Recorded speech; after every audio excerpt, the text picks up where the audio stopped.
আসসালামু আলাইকুম রহমতুল্লাহি ওয়া বারাকাতুহু। প্রিয় দর্শক, আপনারা জানেন যে ফিলিস্তিনে দীর্ঘদিন যুদ্ধ হওয়ার পরে এই দেশটিতে বর্তমানে যে খাদ্য সংকটে এবং প্রতিদিনই ফিলিস্তিনির প্রায় গড়ে আবারেছে ২০ থেকে ২৫ জন মানুষ মারা যাচ্ছে না খেয়ে, খাদ্যের অভাবে, পানির অভাবে, ঔষধের অভাবে। তখন কিন্তু জাতিসংঘের একটি টিম তারা যে খাদ্যবাহী কয়েকটি জাহাজ পাঠিয়েছিলেন সেখানে। সেই জাহাজগুলোকে তারা কিন্তু ইসরায়েলের যে নরঘাতকরা আছেন তারা সেই জাহাজটি আজকে সন্ধ্যায় সেই জাহাজগুলি কিন্তু তারা নিয়ে গেছে তাদের বন্দরে। এবং যেভাবে ফিলিস্তিনকে একেবারে না খেয়ে মারার যে অবস্থান সেটা কিন্তু তৈরি করে ফেলেছে অলরেডি। যেখানে জাতিসংঘের অনেকগুলি খাদ্য সেখানে ফিলিস্তিনি মানুষের জন্য পৌঁছাতে চেয়েছিলেন, সেটা কিন্তু এই হারামখোরের বাচ্চারা একেবারেই আটকে দিয়ে ইসরায়েল কিন্তু নিয়ে গেছে এবং সেই খাবারগুলো যেন ফিলিস্তিনি না পৌঁছতে পারে সেই ব্যবস্থাটুকুই করেছে তারা। এখন আমার প্রশ্ন হলো যে মুসলিম দেশগুলি আছেন সেই দেশগুলি আজকে পাকিস্তান এত ক্ষমতাশালী একটি দেশ, সেই দেশ থেকে এখন পর্যন্ত কোনো খাবার পাঠায়নি কেন? তারা কেন সহযোগিতা করে? এবং ইসরায়েলকে যদি একবার বলতো পাকিস্তানের প্রধানমন্ত্রী শাহবাজ শরীফ বাংলাদেশ নিয়ে যেভাবে কনসার্ন করেন, কিন্তু তারা কিন্তু সেই ফিলিস্তিনির পক্ষ সেভাবে কনসার্ন করতে পারেন নাই কেন? সেখানে আপনাদের স্বার্থ নেই, সেই স্বার্থের জন্য আপনারা করেন নাই। এবং ইসরায়েলের যে বর্বরতা সেই বর্বরতার প্রতিবাদ কিন্তু আপনারা করেন নাই।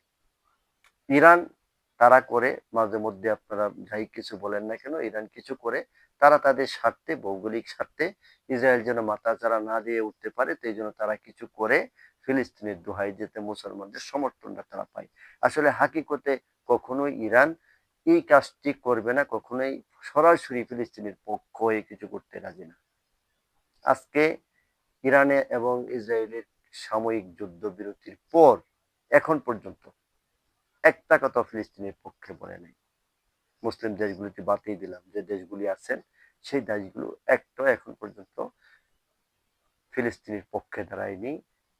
গত কয়েকদিন আগেও ৬২ জন ফিলিস্তিনিকে গুলি করে হত্যা করা হয়েছে। কোথায় জাতিসংঘ, কোথায় মুসলিম দেশ, কোথায় বড় বড় কথা? এখন ফিলিস্তিনের অবস্থা খুবই ভয়ঙ্কর। তারা কিন্তু ১ নম্বর খাদ্য, ২ নম্বর বস্ত্র, ৩ নম্বর বাসস্থান, ৪ নম্বর তাদের নিরাপত্তা নেই। যে কোনো মুহূর্তেই ফিলিস্তিনের আকাশ থেকে বোমা বর্ষণ হয়, গুলি বর্ষণ হয়। স্থলে, আকাশে যেখান দিয়ে যাবেন সেখানেই কিন্তু ফিলিস্তিনের উপর পাখির মতন গুলি করা হচ্ছে। তাদের দেখার কেউ নেই। বাস্তব কথাগুলি আজকে ধরে তুললাম, কারো মুখ থেকে কথাগুলি শুনবেন না কখনোই, কোনো ইউটিউবাররা সে কথাগুলি বলবে না। আপনারা বাস্তবে খবর নিয়ে দেবেন। সেই দেশগুলিতে এখন ত্রাণ পৌঁছানো অসম্ভব হয়ে যাচ্ছে। ইসরায়েল পুরোটা ঘেরাও করে রেখেছে এদেরকে না খাওয়াইয়া মারার জন্য। যে ব্যবস্থাটুকু ইসরায়েলের করা দরকার সেই ব্যবস্থাটুকুই করেছে। এখন আপনারা বলুন, এই মুসলিম দেশটির প্রতি আমি ধিক্কার জানাই, কেন আপনারা এখন পর্যন্ত ফিলিস্তিনে ত্রাণ পাঠাচ্ছেন না, তাদের ঔষধ পাঠাচ্ছেন না? চিকিৎসার অভাবে, খাদ্যের অভাবে, পানির অভাবে, বস্ত্রের অভাবে তারা মারা যাচ্ছে। আপনারা মুসলমান হিসাবে আপনাদের যে দায়িত্ব ছিল সেই দায়িত্ব আপনারা পালন করেন। তো ভালো থাকেন। আসসালামু আলাইকুম রহমতুল্লাহ।